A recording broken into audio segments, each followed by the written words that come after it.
Chapter 1. The Crisis Unfolds.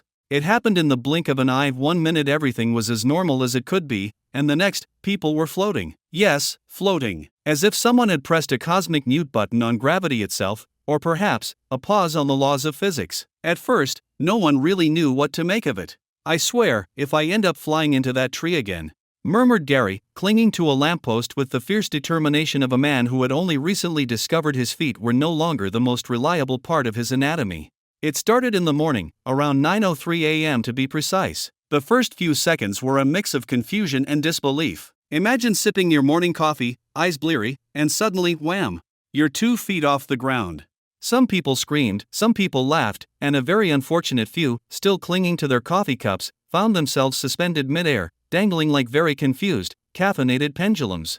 "This can't be happening," said Lisa, her voice squeaking with the stress of trying to control what appeared to be an uninvited aerial dance. She flailed for a moment, arms windmilling in the air. "I just bought these shoes, for heaven's sake." Others were more resourceful. A group of joggers in the park found themselves hovering effortlessly above the ground, their feet barely skimming the grass. For them, it was the most natural thing in the world. They quickly adapted and started using the new skill to perform complex mid-air flips and synchronized moves. A few elderly parkgoers were not quite so enthusiastic. Meanwhile, on the streets, traffic screeched to a halt. Cars had suddenly become useless. The whole world, it seemed, had decided that the ground was overrated. People floated past office buildings, some bumping into windows with a thud, while others somehow managed to drift up to the rooftops, only to realize they had no idea how to descend. In the heart of the city, there was a distinct moment when the panic began to settle into something far worse, the realization. People were now free, but they had no control. At first, it seemed like an amazing gift. Imagine flying without an airplane. But soon, the questions piled up faster than you could float away. "How do I stop?" asked one panicked office worker, as he drifted slowly into a tree. His arms and legs were flailing about, but his face was frozen in horror. "Is there an emergency brake for this thing?" "Well, I don't know," said another bystander, trying to wave and float at the same time, and only managing to spin wildly in circles. Maybe we just wait it out?" And wait they did, 4 hours. It wasn't long before things began to get interesting. Some people were loving their newfound freedom, flipping, soaring, even attempting acrobatic stunts in the middle of the city. Meanwhile, others realized that hovering wasn't the same as flying. You didn't get to choose your direction, it was more like being a balloon in a windstorm. The news was all over the airwaves: breaking news, gravity, or lack thereof, world in crisis. Stay tuned for updates. The calm, controlled voice of the newscaster tried desperately to maintain composure as she herself floated precariously out of frame.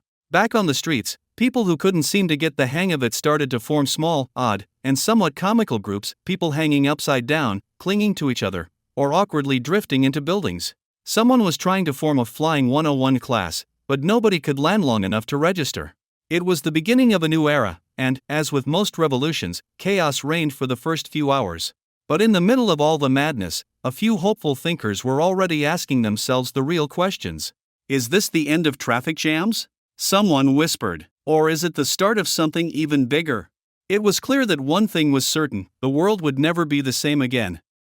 Chapter 2. The Social and Economic Shifts. It didn't take long for the chaos to evolve into something, well, let's say, organized. Sure, the first few days were filled with everyone flailing through the air like children on a sugar high. But as the dust settled, people began to notice something important: the world had changed forever. For starters, the economy? Well, the economy was completely, utterly, and hilariously turned upside down. Banks, which had once been the dull, gray, fortress-like buildings of old, were now trying to figure out how to deal with the new aerial currency situation. For instance, Bob, an office worker who had previously been content with his 9-to-5 grind, now found himself flying to work. "I'm thinking of quitting my job," he told his best friend, as they hovered in midair, casually sipping their coffees. "It's not like I need a car anymore." And he was right. The car industry, for all intents and purposes, was about to collapse in on itself like a cheap soufflé. No one needed vehicles when you could just fly. Air traffic lanes, well, they were still a mess, but now they were filled with people zipping by like a slow-motion version of the Jetsons. "Hey, don't park in front of my house," yelled Mrs. Greenwald, an elderly woman, from her garden, as her neighbor lazily drifted in his hoverchair a bit too close to her prized hydrangeas. "This is a residential airspace." Speaking of airspace, some businesses were quick to adapt. The Hover Shop, a newly opened store that sold various flight accessories, was doing a booming trade. Come on down and get your anti-gravity hats. They'll make sure you land on your feet every time. The store's overly enthusiastic owner, Tim, shouted from the front. For a reasonable price, you could buy a sleek, stylish cap that promised to slow your descent slightly. Can you imagine, Tim said, grinning, someone having to pay for a landing pad in the middle of downtown? The possibilities are endless.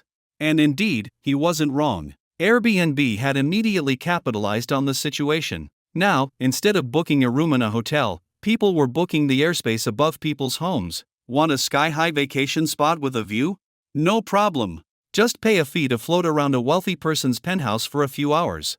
On a more serious note, the world's leaders were facing a real conundrum. While the newfound ability to fly had created a utopia for some, it had also brought out the worst in others. Certain individuals had begun using their aerial powers for questionable purposes. Some were flying just to break into banks, steal jewels, or, and this was a particularly bad idea, try to bypass airport security altogether. International borders, previously determined by fences, now had to be reimagined in the air. Could you still cross countries if you simply flew over them?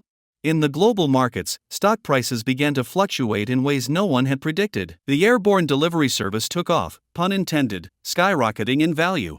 Meanwhile, industries like trains, buses, and cars saw their stock prices plummet. Farmers were wondering if they needed to restock their warehouses with anti-gravity hay bales, and universities quickly switched from ground-based classes to sky campus programs, where students could attend lectures while floating above the university lawn. And then, there were the new jobs. People who had never considered careers in the air suddenly found themselves in high demand. Air traffic controllers, once the nervous few who managed the skies, were now swamped with managing humans who had no concept of air traffic rules. How do you deal with a city filled with people who are all floating, zigzagging, and generally ignoring the fact that, yes, you can crash into something in the air? Some people had the foresight to set up floating gyms, where you could work out by bouncing in the air for an entire hour. Just keep yourself suspended with our anti-gravity band and get a full body workout, the instructor would call out, while floating in a circle. Try not to fall, though. Gravity might kick back in unexpectedly. And, in case you were wondering, no, despite people's hopes, you couldn't simply fly to work and be done with it. Some still couldn't control their altitude or direction, and so it was entirely common to see people drifting aimlessly into buildings, or worse, each other. On one particular day, a family was forced to hold a mid-air family reunion because their house was full of flying relatives who just couldn't quite land. However, amidst the mayhem, something beautiful began to take shape. The new society, though messy and chaotic, started to experiment with new forms of equality. In the sky, no one was taller, richer, or more powerful than anyone else, unless, of course, they knew how to fly better, in which case, they were definitely the ones taking charge. As humanity adapted to this new aerial life, it became clear, the air was no longer just for the birds. The real question, though, was how long this calm would last before the next wave of issues began to surface, and who, in the end, would control the skies?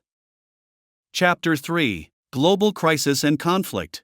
By the time the dust from the initial chaos had settled, one thing was abundantly clear: humanity's newfound ability to fly wasn't just a cool trick, it was a game changer. And as with any major shift in the rules of the game, people started fighting over who controlled the sky and, by extension, the future. It all started innocently enough. Governments around the world issued statements calling for calm and cooperation. We are all in this together, the UN declared, while trying to organize an emergency summit by air, of course. Let's work together to make sure this new power doesn't destabilize the world order. But as you might imagine, the words cooperation and skyward unity didn't hold much weight when you saw the first reports of skyjacking. People, mostly teenagers, started taking advantage of the chaos. They formed sky gangs and began hijacking airspaces, flying over countries' borders without any respect for international laws. "Hey, it's not my fault you didn't upgrade your air defense system," chuckled one particularly cheeky 17-year-old, as he swooped past a government building, narrowly missing a no-flying zone sign. Besides, who needs permission when you can just fly over it? On the ground, the political tension was palpable. Countries like Skylandia, formerly known as Brazil, and Argentina, yes, really, began claiming parts of the sky over their territories as their own. "We have the rights to the air above our land," shouted Skylandian President Zorro, standing atop a hovering podium, his arms wide in dramatic flair. "If you're not here to join us in peaceful flight, then stay grounded." Naturally, this kind of rhetoric didn't sit well with other nations. The United States, led by a suddenly sky-savvy president, began conducting air patrols, sending jets to remind other countries that they were still, in theory, the world's most powerful air force, at least for now. Meanwhile, in Europe, the Great Air Straits crisis emerged. Italy and Spain couldn't agree on whose airspace was whose, and what started as a simple misunderstanding about whether or not you could hover over the Mediterranean soon spiraled into a full-blown conflict. "Stop flying over my beaches," yelled an Italian official, as he made a desperate attempt to land his floating office chair on a crowded beach.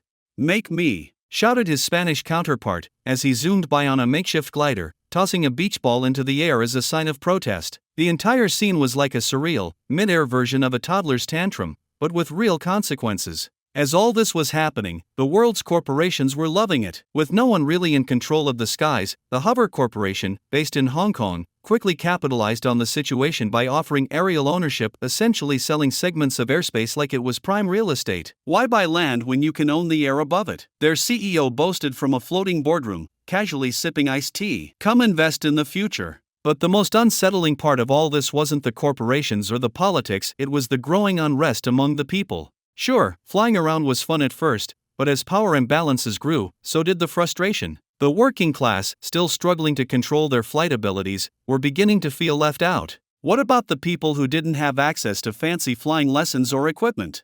What about the people who had no idea how to land properly, constantly crashing into buildings? In the streets of London, protests began to erupt, floating protests. Demonstrators, too high to be heard, started launching themselves into the sky with signs reading, "Flying is a right," and "Down with the air mobiles." They hovered above Parliament, chanting in unison, although it was mostly just a jumble of muffled shouts and mid-air dodging. A particularly wild incident took place when a group of protesters, fed up with the sky-privileged elite, launched themselves directly into the airspace of the International Bank of the Skies. "We are not your property," they screamed as they floated past the building. The bank's security responded in the only way they knew how, a giant, floating, high-security net designed to catch unwanted airborne guests. It didn't work well. Meanwhile, back in the United States, a more subtle conflict was brewing. While some saw the flight powers as a blessing, others began using it for darker purposes. Sky terrorism became a real threat. Small, militant groups, claiming the sky was their true home, began disrupting air traffic and even attempting to fly into government buildings. Some of the more adventurous thinkers even began questioning whether the concept of national borders itself had any meaning now. If you could fly over a country, what did it mean to own that country anymore? Could you declare sovereignty in the air, over oceans, or in space? With so many different factions, from rogue governments to corporations to anarchists, the world was fast descending into a chaotic aerial free-for-all. As the skies darkened with uncertainty, a single thought crossed everyone's mind: would we ever find peace again? Or was the sky destined to be the next battleground for an entirely new war?